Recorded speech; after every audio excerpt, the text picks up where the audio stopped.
What's going on, guys? For those of you who don't know me, my name is Matt Lane. I am the owner of House of Gains. I own 2 retail stores in central Pennsylvania, retail supplement stores.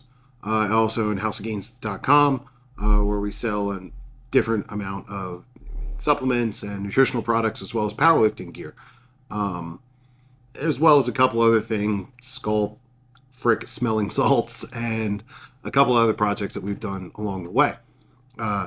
I've been in the fitness space for a little over 10 years now, and I spent several years competing, promoting, and helping set up, load, spot, and blah, blah, blah with different powerlifting organizations all over the East Coast.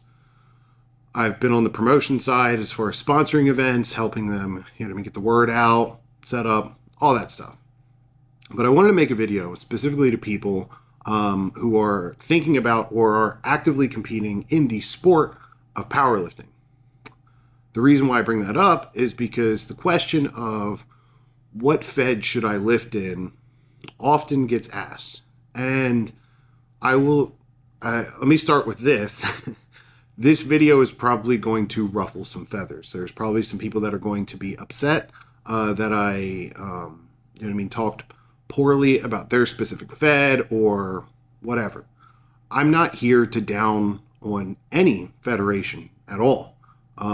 Mostly, this is an effort to educate new powerlifters, current powerlifters, and hopefully some Fed chairmen to better the sport and help keep the athletes more involved and help make this more of a mainstream sport.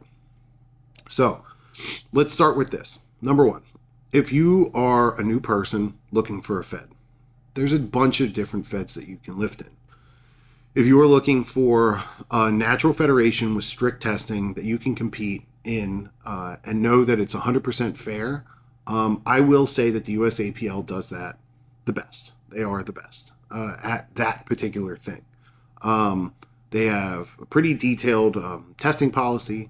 They have pretty detailed equipment inspections. Pretty solid as far as the judging goes from what I've seen. I've never competed in the USAPL, so I don't know how they actually run their meets from an athlete perspective. But from that point, it is a solid fed if you're a natty lifter, whatever. And then if you're looking for an equipped or untested fed, from what I've seen, the USPA does a really good job of that. And then there's all the other feds, to be honest with you. Those are the 2 big ones. But in all reality, none of them matter. Feds don't matter unless you're competing for money or a spot in the Olympics. That's it. Because at the end of the day, powerlifting is supposed to be fun. Powerlifting is supposed to be you versus yourself. You're supposed to go out there, take all of what you did in training, and put it to test on the platform in front of judges and your friends and family, and do your best to get your lifts and the numbers that you wanted to hit that day. Unless you're competing for money, you should only be competing against yourself. And I say that as somebody who thought he should beat other people in his category, not realizing that at the end of the day, we both get the same plastic trophy, no matter whether we were first, second, third, or whatever. If you're looking for a fed to compete in, I would say find the one that is relatively going to be putting on a meet relatively close to you. That's it. You really don't need to drive 6 hours to go compete at a federation of whatever, your coach's choice or your friend's choice or the one that you think is the best, quote unquote. Again, if you're not competing for money, it doesn't matter anyway if the fed's the best, because you're only going out there to compete against yourself and try and do a good job. And again, put your skills to the test. So there is another bone that I do have to pick with powerlifting organizations as a whole, and that is athlete experience. So I saw recently that another fed had their Worlds event. And I'm, not dogging this particular fed because it's endemic across the board. And this is a personal opinion. If the federation does not have, or the event does not have athletes coming from out of the country to compete at your world event, it's not really a world event. It's an event at a Holiday Inn off Route 9, whatever highway you want to call it, or whatever venue you want to call it.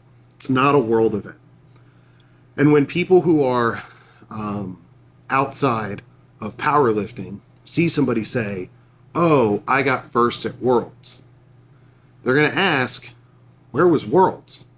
And why was it at a Holiday Inn off Route 9? And why was there only 18 people there? And how did you get first? Because you're out of shape and you're not that strong. The reason why I say we should not call worlds anymore in any federation, because there's like 20 federations that are pretty active and apparent in the United States at this point in time. And I'm not going into international stuff because it doesn't matter to me, because it doesn't matter. If it's not the United States, I don't care.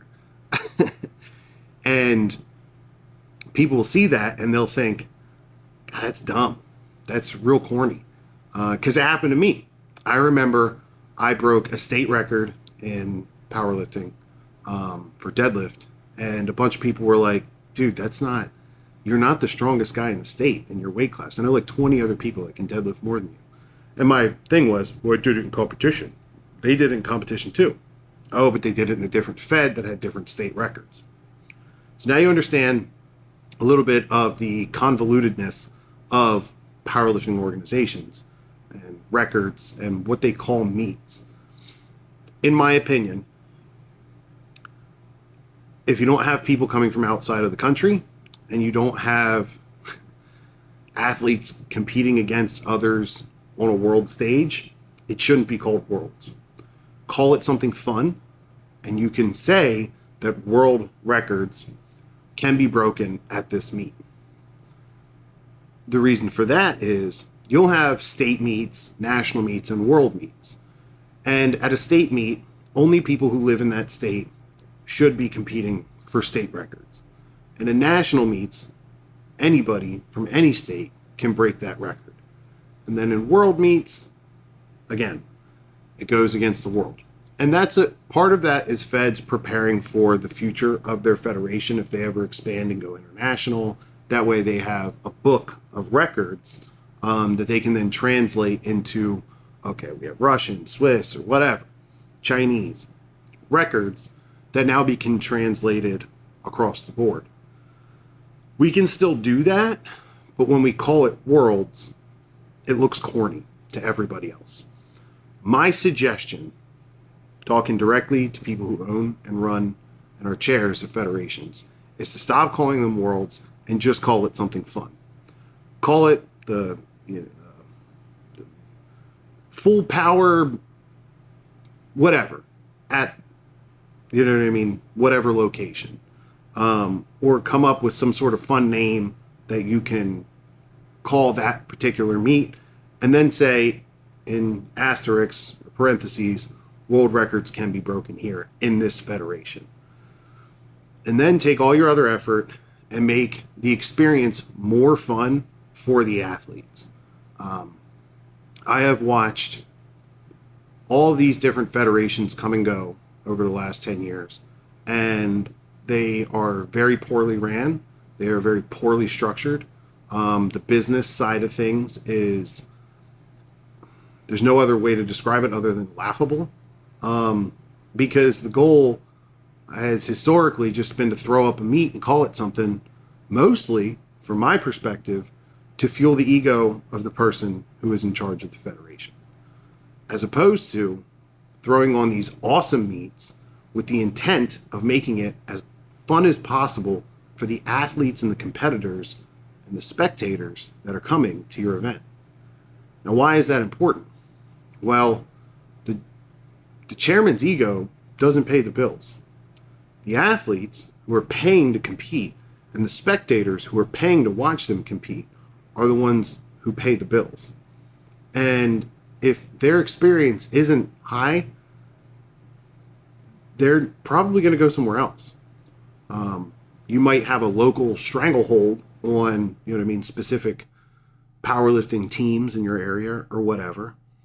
But people are still going to see that and be like, it doesn't feel like the Fed really cares about us They seem to only care about how they look as a whole. And that's a problem if we want powerlifting to survive over the next couple of years. I think that should be the focus. Making sure that there's high dollar equipment, great atmosphere, great judging, great music, vendors, food, all kinds of stuff. Great MC. All those things are stuff that should be invested in, as opposed to just calling it Worlds, throwing some hats down, dragging a monolift out, and just, it's Worlds. Woohoo! So, if you are new to powerlifting, find a fed that you can get to very easily. There's no sense in driving all over the place, staying in a hotel, worrying about all this stuff. Just go there to have fun. And to feds, let's rake back in the cornball stuff, and really focus on making athlete experience and spectator experience the number one priority in powerlifting moving forward. Because I think that we have a better chance of keeping the sport alive and growing it if we do that. And if we don't, the sport will most definitely eventually die, the death by 1,000 cuts. And what I mean by that is every time a Fed chair has an issue with the president of the Fed or the person who founded the Fed, they go off and start another chapter, and they go off and start another federation. And I've seen this happen 4 or 5 times over. And I'm not dogging anybody, because I know that there's been major issues in some of the bigger feds that a lot of the guys split off, started their own thing. I'm not talking shit on any of those guys. I don't have a problem with any of that. My main thing is making sure that we call it for what it is, and do our best to grow the experience for the people who really pay the bills, and that's the athletes and the spectators. So stop calling it Worlds, because it looks stupid, and focus more on making things better for the athlete, and then we can keep going, we keep lifting heavy stuff, and we can keep doing the damn thing and keep the sport alive. And I'm saying that as somebody, because I know this is about to come up in the comment section. You don't even lift anymore. You don't even compete anymore. No, I don't. I still lift. I still work out. But I don't have time to compete in powerlifting or do any of that stuff anymore. Because honestly, putting my body through hell for a plastic trophy just does not appeal to me. I still like going to the meets. I was just at one recently. And I still like supporting the athletes. I do it all the time through sponsorships. I still like supporting the feds and their events through sponsorships and free giveaways and stuff like that for the top competitors. I love stuff like that. And the reason I'm making this video is because I love it. And I want it to survive, and I don't want it ruined by silly ego trips and dumb, terrible marketing. Terrible marketing. At the end of it, we're at the end of the video now, I'm going to do this. I just thought of this right now. If you are the Fed founder or chairman, feel free to reach out to me for questions. I'm not saying I'm a marketing genius. I'm not. I am making this video in not $1 million building right now. But I would happily, if you would ask, I would happily give some suggestions as to what I think would be best suited to possibly make your federation even better. Not that I'm an expert or anything like that, but I know a thing or two about marketing. I know a thing or two about consumer psychology. I know a thing or two about athlete psychology. And I have, some personal insights like the ones I just mentioned that I feel like in general would grow the sport and make the experience better for everyone involved. And when your customers have a good experience, they tell other people about it. And when they tell other people about it, they sign up. And when they sign up, you make more money. So if you want your business to do well, because keep this in mind, guys, powerlifting federations are a business first and foremost. If you do that and your business makes more money, you can do more things and you can grow it better. You can provide more organizational structure, better equipment, better lights, better music, better food, better vendors, all that stuff goes all the way down the line. So I will open that up, that I'm free to, bounce some ideas off of. I would love to be a part of whatever you guys got going on.